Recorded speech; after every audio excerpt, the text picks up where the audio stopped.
E se fosse possível conquistar novamente aqueles que se foram? Juntos, nós podemos. Invista neste canal. Invista em um mundo melhor.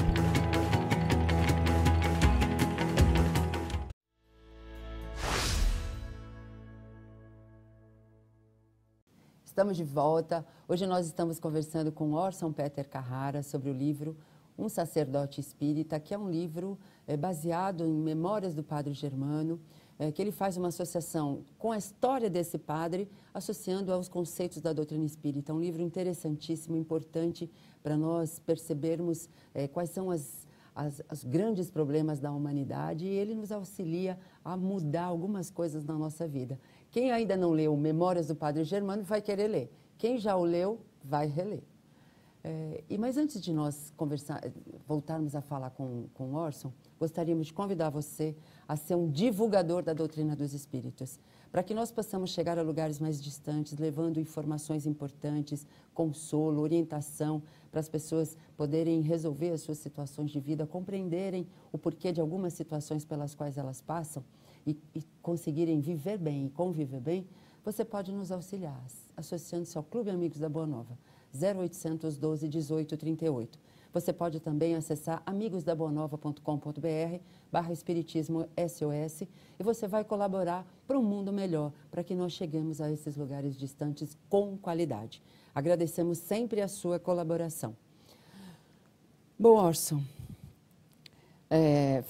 demos um resumo do que é esse livro que você nos traz, que é extraordinário. Organizado pela grande Amália Domingos Soler. Isso. Vamos falar um pouquinho das histórias, né? Tem muitas histórias comoventes. Os diálogos são muito ricos, né? Isso. Como você pode ler. A gente começa com as 3 confissões, né? As 3 confissões. Que já é uma... Porque esse padre sofreu assim, no bom sentido, né? Eu acho que esse é o saber sofrer, né? Ele amou uma mulher, né? Isso. Que identificou de imediato na sua encarnação, eram espíritos afins. A palavra amante está um pouco desgastada, Isso. Mas são almas afins, almas que se amam, que se buscam. Isso. E essa menina veio confessar com ele quando ela fez 15 anos, aproximadamente, e ela, no confessionário, junto com outras adolescentes que vieram se confessar com ele, ela declarou-se apaixonada por ele na primeira confissão. E ele, naturalmente, levou um impacto por aquilo, porque ele também sentia isso por ela, reconhecendo a alma afim de outras experiências. Mas ele disse: eu sou um sacerdote, eu não posso constituir família, a minha tarefa é outra. Ela foi-se embora e ele ficou impactado com aquilo. E algum tempo depois, trouxeram-na para receber a extrema unção, quando ela fez a segunda confissão. Na segunda confissão, ela se declara apaixonada por ele novamente. Mas ele falou: minha filha, eu sou um sacerdote, eu não posso, embora sentisse um imenso amor por ela.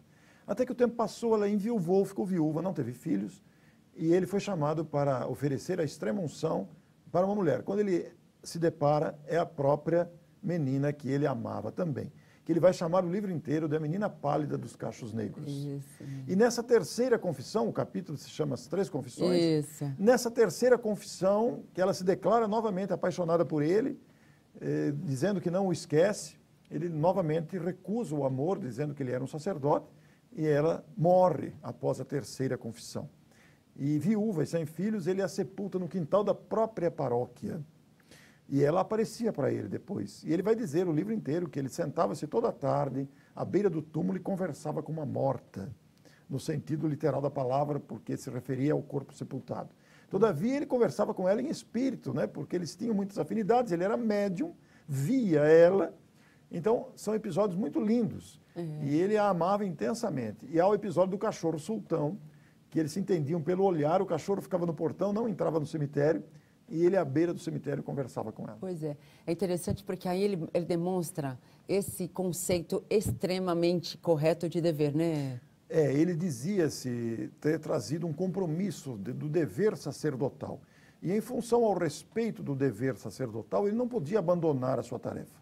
E cumpriu esse dever em respeito à função sacerdotal. Há um episódio no livro em que ele tem Rodolfo, que era uma alma rebelde, com quem ele também reconhecia ter episódios em encarnações anteriores, E era alguém que lhe devolvia os afagos, lhe devolvia a orientação, lhe devolvia o carinho com ingratidão e com agressividade.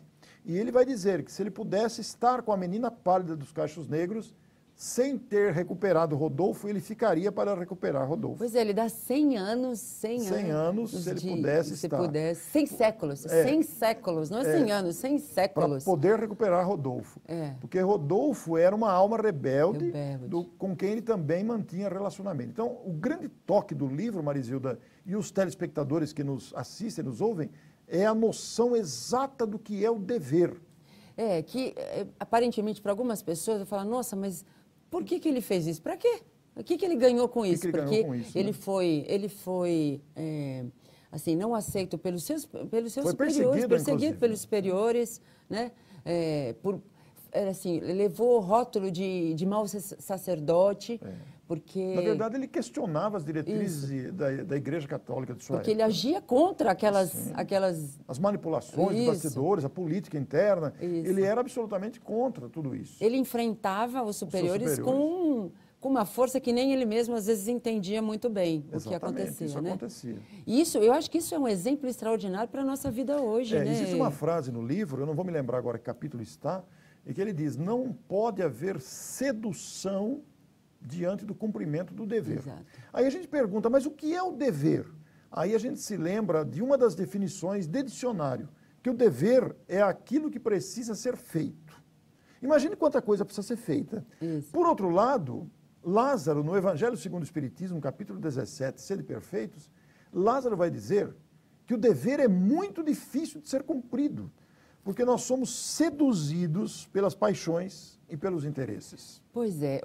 Certa vez uma pessoa me diz assim, a obrigação é o seguinte, vou te dar um exemplo material. Eu falo assim, quando você é contratada para um trabalho, para um emprego qualquer... Você é remunerado, inclusive. Você vai ser remunerado.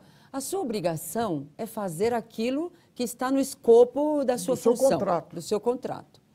Porém, o dever é fazer o melhor possível. O dever, ele é de foro íntimo. É de foro íntimo e é indicado pela consciência. Isso. E Lázaro diz, inclusive, Marisilda, que quando cumprido não há palmas, porque ninguém sabe o que a tua consciência está indicando. Exato. E quando não cumprido, que você se faz omisso, indiferente, dá uma de João sem braço, de quem não quer saber, também não há censura, porque ninguém sabe o que a consciência está indicando. Pois é, então é você com você, você com você mesmo. Com você mesmo. E ele cumpriu o seu dever de maneira extraordinária. Ele atendia aos reclamos da consciência, indo ao encontro dos infelizes, inclusive. Muito bom, nós vamos continuar já, Orson. Nós vamos a um breve intervalo e já voltamos.